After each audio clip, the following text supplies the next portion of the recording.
Olá a todas e todos que nos escutam na Rádio Quintanares, no programa Fala Mulher. Eu sou Estela Meneghel, tenho trazido contos, histórias, narrativas do folclore universal, de vários locais, de várias regiões, e tenho comentado sobre o olhar, sobre a perspectiva da nossa sociedade, da cultura atual.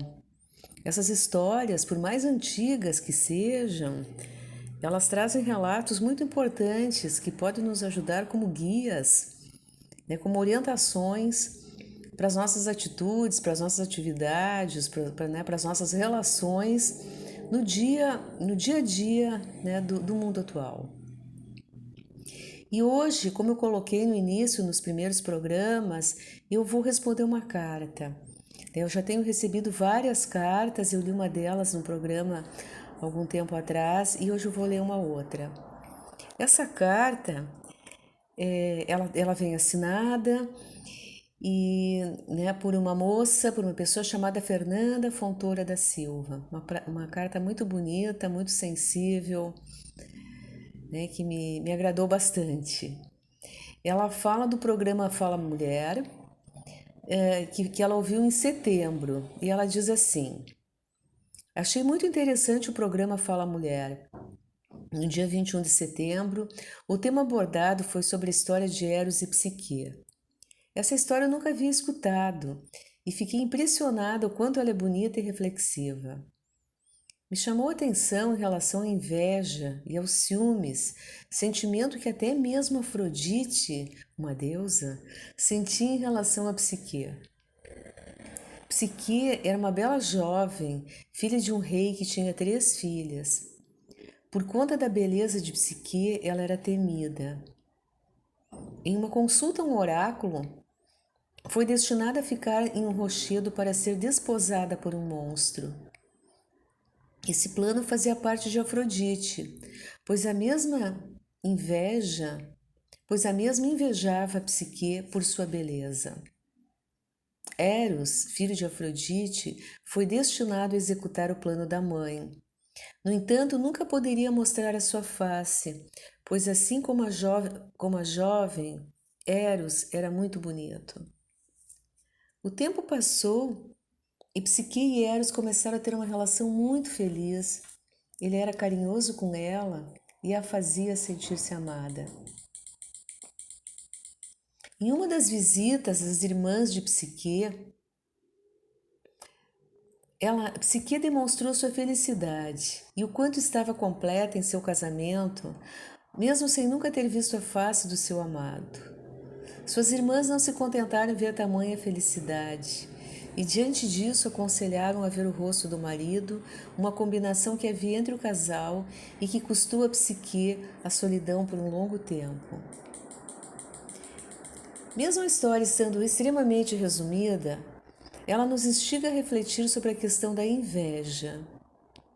Quantas vezes em nosso cotidiano demonstramos estarmos felizes com alguma realização, não apenas amorosa, e não percebemos a inveja das pessoas? A história de Eros e Psique, apesar de ser uma lenda da mitologia grega, nos remete muito aos dias de hoje, na qual você estar feliz é o motivo suficiente para estragar uma amizade ou até mesmo um relacionamento. Outro dia eu estava lendo uma reportagem sobre um aplicativo muito famoso, TikTok. Esse aplicativo é composto basicamente por vídeos de todos os tipos, mas a reportagem descrevia o ódio gratuito que ele causava.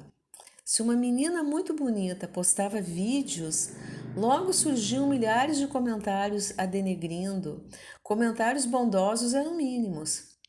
Se outra mulher postava algo sobre o empoderamento feminino, logo era achincalhada e ofendida da mesma forma. Tais comentários também se estendiam por vídeos postados por homens.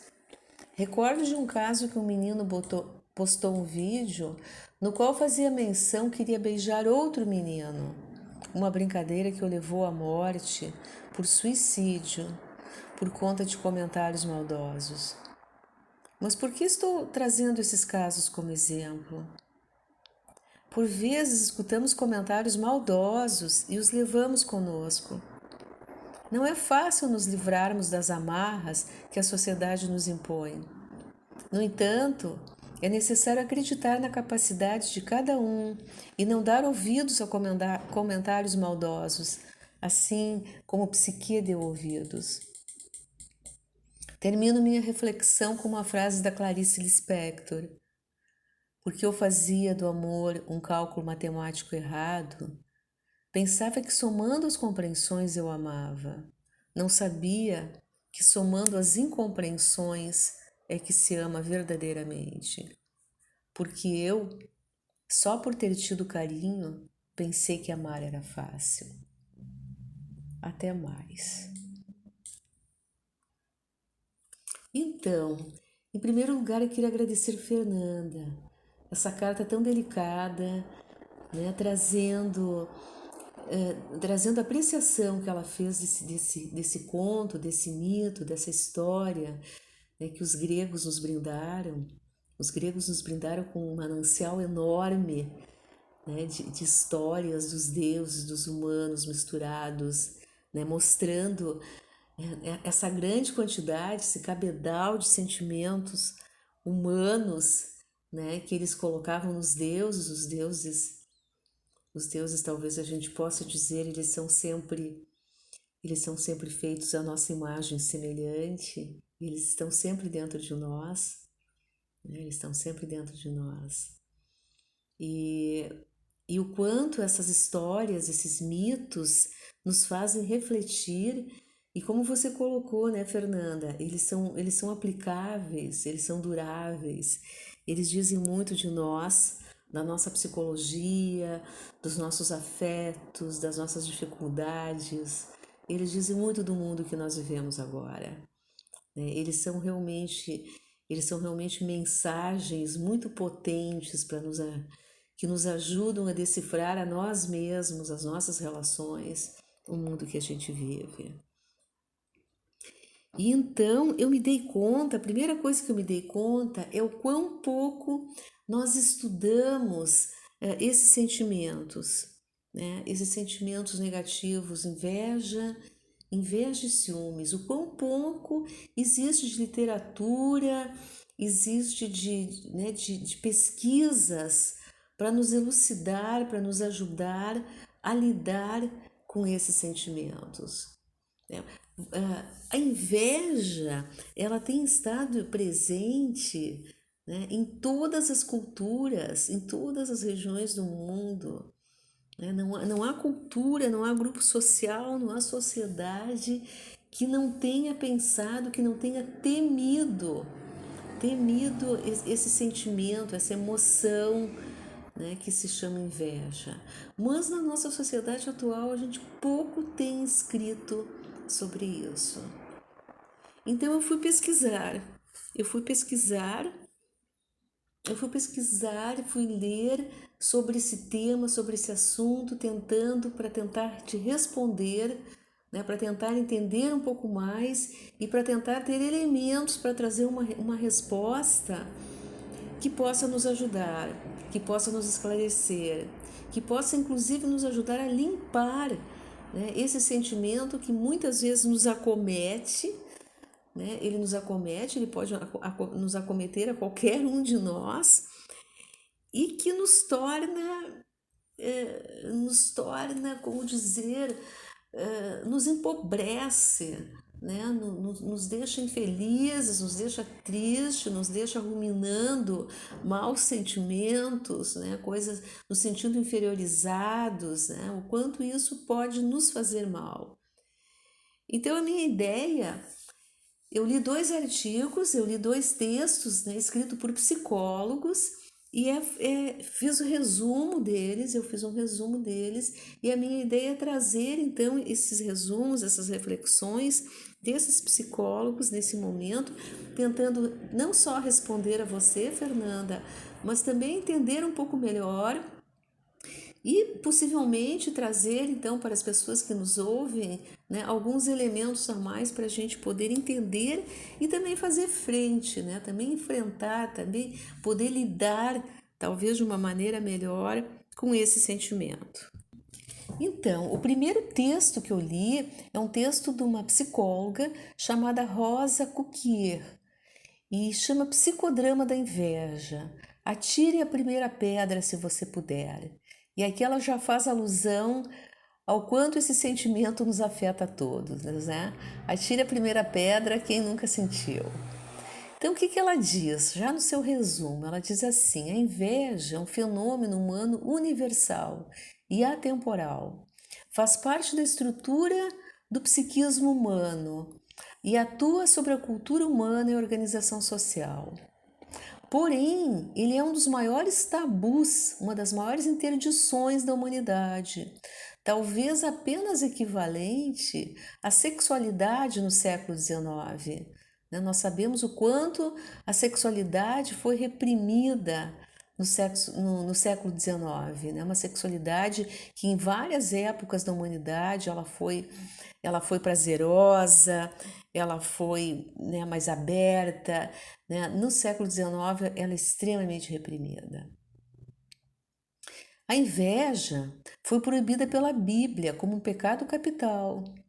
E é um sentimento que a gente mantém escondido, o que torna o seu estudo e a sua compreensão bastante difícil. A inveja também historicamente motivou crimes e revoluções. Pois bem, diferentes nós somos todos, porém nós temos que saber lidar com essas diferenças. Então a Rosa, essa autora desse artigo, pergunta: será que isso é possível? Como se aprende a lidar com as diferenças? Como se convive melhor com a injustiça primordial da existência humana? Ela pergunta. O que fazer quando eu sinto inveja? Como que eu vou lidar com a inveja do outro em relação a mim? Será que eu provoquei inveja alheia? Quem me inveja pode me fazer mal? Aquilo que a população diz que é o olho gordo? Então, essas são as questões que motivaram essa autora a pesquisar sobre o tema. E ela sugere que a gente não deva se calar sobre esses temas vergonhosos. Nós precisamos falar sobre eles, falar sobre os temas tabus, os temas que nos produzem vergonha, aquilo que a gente chama os termos interditados, né? Os comportamentos interditados. Então, a melhor maneira de enfrentá-los é saber sobre eles, é falar sobre eles. Então, a primeira coisa que ela traz, que essa autora traz, é um conceito de inveja. O que quer dizer inveja? Né? Então, ela diz: olha, esse termo vem lá do latim, significa não ver ou ver enviesado.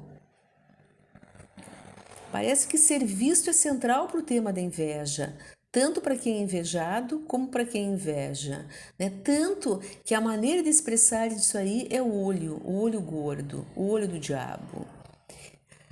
A inveja é uma dor psicológica sentida quando a gente se comparando com outra pessoa, a gente acha que o nosso valor, a nossa autoestima, o nosso autorrespeito estão diminuídos. A gente vale muito menos do que essa pessoa com a qual a gente está se comparando. Ainda há outra coisa. A pessoa invejada, ela é parecida com a gente. Ela pode ter a mesma idade, o mesmo sexo, a mesma situação social. Mas ela tem algo que a gente não tem. E o pior, a gente se sente incapaz de ter essa qualidade, esse bem, essa característica que o outro tem. E isso nos faz mal, né? Isso vai nos produzir inveja. Dessa maneira, a inveja acaba produzindo raiva, ódio, rancor, desejo que o outro se lasque. E isso produz vergonha para quem está sentindo, para quem está tendo esses sentimentos. Então, a gente esconde, a gente faz de conta que não tem. E para justificar, muitas pessoas e muitas vezes a gente começa a falar mal do outro.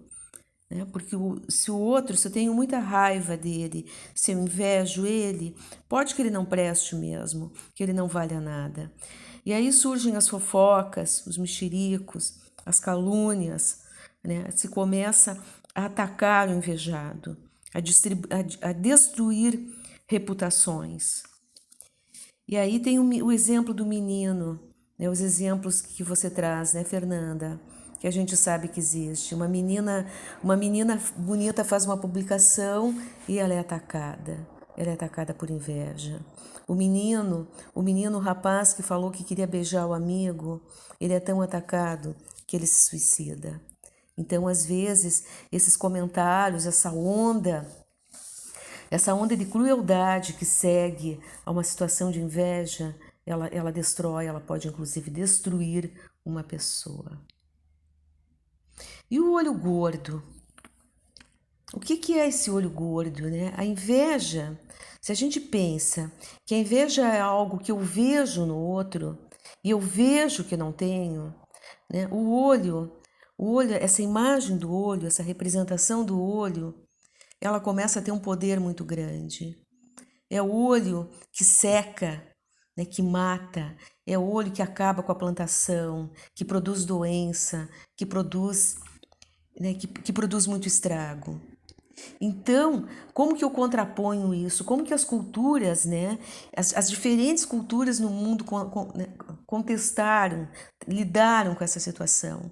Usando um outro olho, o olho gordo, o olho que protege, o olho que funciona como um espelho para a energia maléfica do outro, né? Então, eu tento me proteger do invejoso usando um olho, né, que reflete a energia psíquica, a energia ruim do invejoso. Então, esse é um dos amuletos, né, uma das tentativas humanas, através de representações, de amuletos, de imagens, de patuás, de deter o poder energético, o poder maléfico do outro que pode estar nos invejando. Na sociedade capitalista, na sociedade do ter, né, que a gente vale pelo que possui, pelo que tem e não pelo que nós somos, a gente o tempo todo é estimulado a ser invejoso.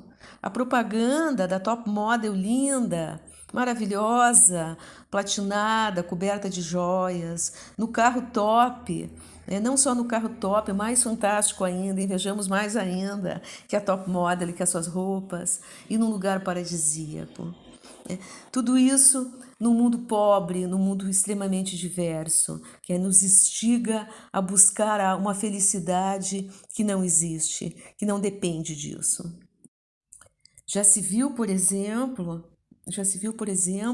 que o que torna as pessoas mais felizes são sociedades igualitárias. Não é a riqueza, não são os bens que tornam as pessoas felizes, mas a igualdade existente entre as pessoas numa mesma sociedade. A própria Organização Mundial de Saúde, num determinado momento, ela definiu o país mais feliz era o Butão, onde todos eram pobres, mas era uma sociedade muito igualitária. Todos eram pobres, mas eram iguais. Então nós falamos um pouco da inveja, né, do que os autores, as pessoas que estudam esses sentimentos, né, esse mal-estar, esse sofrimento psíquico significa, quais suas origens, os seus conceitos e algumas maneiras da gente poder enfrentar e lidar com esse sentimento que nos afeta a todos, que pode nos afetar a todos e todas.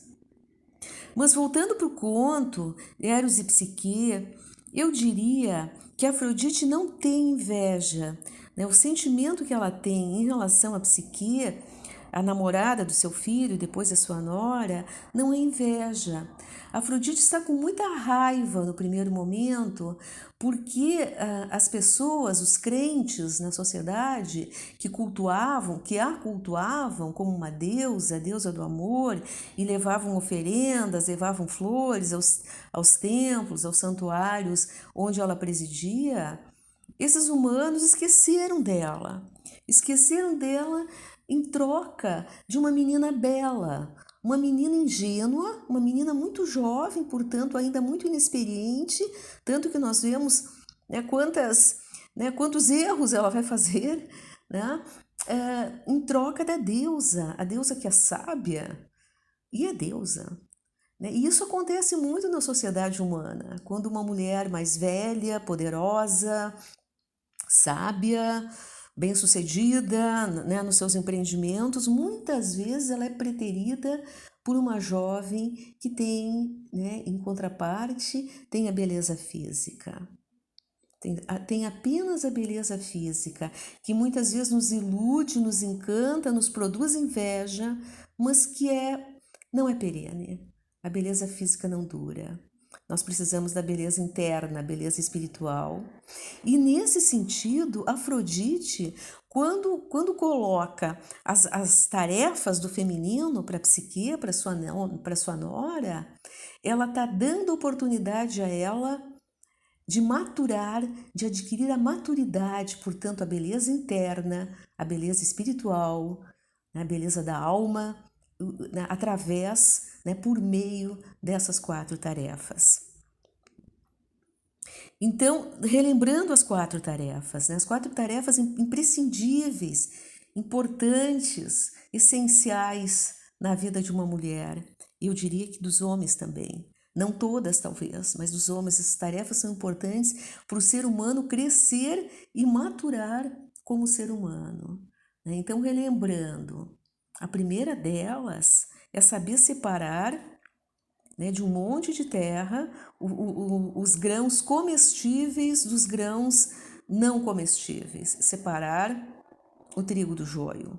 Separar o trigo do joio. Separar os amigos das pessoas falsas, dos hipócritas, dos bajuladores, daqueles que nos bajulam, mas que não são os nossos amigos. Então, essa tarefa é essencial. Né? Uma menina ingênua, sem saber separar quem realmente está do seu lado e quem não está, quem quer apenas usá-la, né? Aproveitar de sua beleza, por exemplo, ela vai naufragar muitas vezes nessa canoa furada.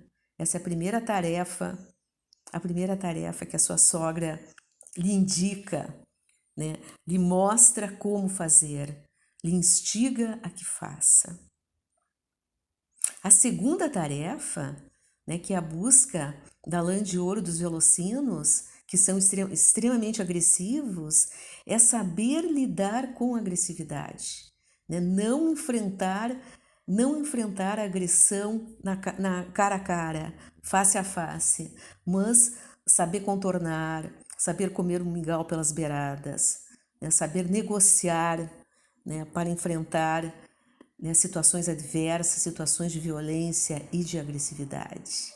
Né? Sem isso também, muitas vezes nós quebramos a cara, nós nos estrepamos na vida. A segunda tarefa que a sogra ensina a moça a fazer. A terceira tarefa é buscar a água da vida, né? Naquela montanha escarpada, montanha íngreme, difícil de ser acessada. Ou seja, na vida nós temos que nos ater ao essencial, a água, né, que nos faz viver, revivificar, que nos nutre, né, e não perder o tempo com aspectos secundários, com elementos secundários que não vão nos nutrir, não vão nos dar as condições de subsistência. Então, a busca daquilo que realmente é importante, daquilo que importa na vida. E a quarta tarefa talvez eu não tenha me atido tanto, né? Voltando a lembrar o quanto o mito, né, o conto, assim como o sonho, ele tem muitos elementos, muitas imagens, e muitas vezes a gente não consegue prestar atenção a todas elas, ou interpretar corretamente essas imagens, mas elas não estão aí à toa, como no sonho, volto a dizer, elas têm um significado. E às vezes esse significado é múltiplo também. Dependendo do momento, isso não quer dizer que ele esteja errado, quer dizer que ele tem várias possibilidades.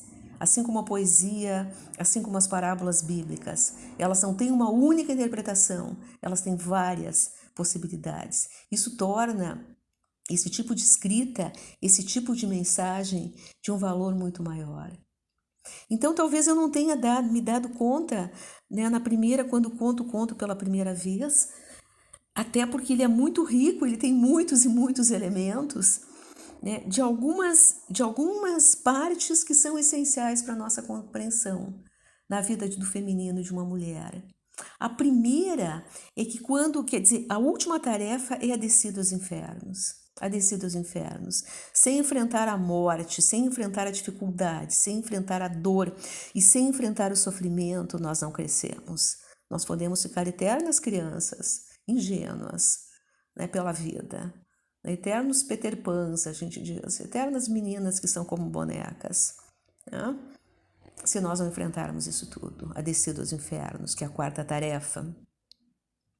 A primeira coisa que se coloca é que ela tem que dar uma moeda para o barqueiro, que nos passa desse mundo para o outro.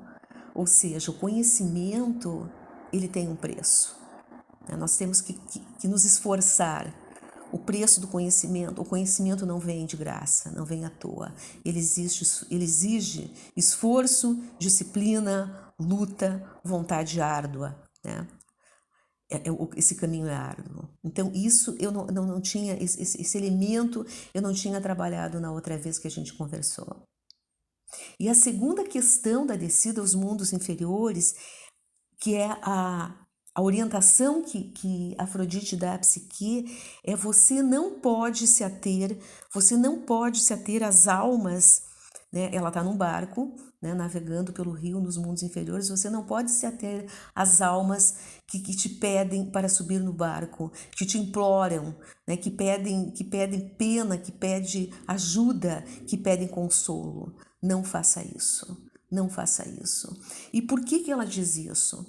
Porque nós mulheres somos educadas para cuidar dos outros, às custas, muitas vezes, da nossa própria vida psíquica, da nossa vida amorosa, da nossa vida laboral, da nossa vida como seres humanos. Nós cuidamos de pais, de filhos, de doentes, de outras pessoas, né? Não quer dizer que não devamos cuidar, mas não podemos esquecer a nossa vida, as nossas metas e o que nós temos que fazer. Então ela não estava ali naquele momento para acudir as almas que estavam penadas, né, nos mundos inferiores, senão ela perderia a sua meta, ela perderia o objetivo pelo qual ela havia ido cumprir aquela tarefa. Então, né, o que nós podemos fazer? O que nós podemos fazer para superar o sentimento de inveja? Um sentimento, né, que é definido como uma dor psíquica no próprio invejoso. O invejoso sofre, ele acha que ele não tem capacidade de conseguir o que o outro, né, conseguiu. E isso lhe deixa raivoso, lhe deixa triste, lhe deixa deprimido, lhe deixa com a sensação que ele não vale nada. Então, o que fazer quando esse sentimento nos acomete? Né? Algumas dicas, algumas receitas, digamos assim, que a gente pode fazer. Né? O primeiro, talvez, tentar trabalhar e compensar essa ideia de inferioridade que a gente sente que tem. Então, o que eu posso fazer? Como que eu posso lutar? Como que eu posso superar essa inferioridade que eu acho que eu tenho? Eu não passei num concurso, eu posso estudar, sabe? Eu não obtive algo que eu poderia ter obtido pelo meu trabalho. Então, eu vou ter que me esforçar para compensar, né? Para trabalhar através da disciplina, do estudo, né? Da persistência, para obter. Então, em vez de ficar olhando aquilo que o outro tem, eu vou ter que olhar para o meu próprio jardim, para a minha própria seara e trabalhar nela. Então, isso significa eu ter uma meta, um objetivo, né? Eu organizar, né, a minha vida, em vez de ficar gastando a minha energia com o outro, né, e gastar a minha energia comigo mesmo. Né? A gente se gostar, eu já disse em outro momento, não significa ser egoísta. A gente se gostar faz parte, é necessário para que a gente consiga ultrapassar as nossas dificuldades, as nossas fragilidades, as nossas inseguranças. E eu vou ter que ter um tempo para mim mesmo. Né? A gente tem que guardar, por mais atividades que nós tenhamos, nós vamos ter que ter um tempo para o prazer, né? Para a diversão, um tempo para nos aprimorarmos, um tempo para nós mesmos. Então, pequenos prazeres, né? Vamos ter pequenos prazeres na vida, né? E isso vai nos focar no nosso bem-estar, né? Na nossa vida, né? Nas nossas tarefas, e não ficarmos olhando ao outro, aquilo que o outro tem e aquilo que eu, porventura, possa desejar. Então, né, voltando para o conto, para o mito, né, eu acredito, né, que nesse sentido as duas mulheres conseguiram ultrapassar as suas limitações, né, os seus sentimentos negativos que elas pudessem ter umas em relação à outra. O que a gente vê é que a Afrodite, né, a mãe de Eros, a sogra, ela ensina a jovem a se tornar uma mulher inteira, uma mulher completa, bela no sentido dos gregos, né? No sentido da beleza externa, a beleza física e a beleza interna, a beleza interior, a beleza da alma de uma mulher madura. E Psique consegue, então, através das tarefas, por meio das tarefas, por meio também da humildade de pedir ajuda, que muitas vezes, né, a gente não consegue pedir, ela consegue então ser agraciada, resolver essas tarefas e ficar com o homem que ela queria, o homem amado. Então, terminando nessa carta, eu queria outra vez ainda agradecer a Fernanda por essa carta tão sensível, tão bela e que nos ajuda a produzir, né, me ajudou e nos ajuda a produzir outras tantas ideias, outras tantas reflexões, outras tantas percepções em relação a esse mito belo, imortal que os gregos nos levaram. Desejo então um abraço bem grande a todas e todos que nos ouviram aqui no programa Fala Mulher. Um abraço e até a próxima. Até a próxima.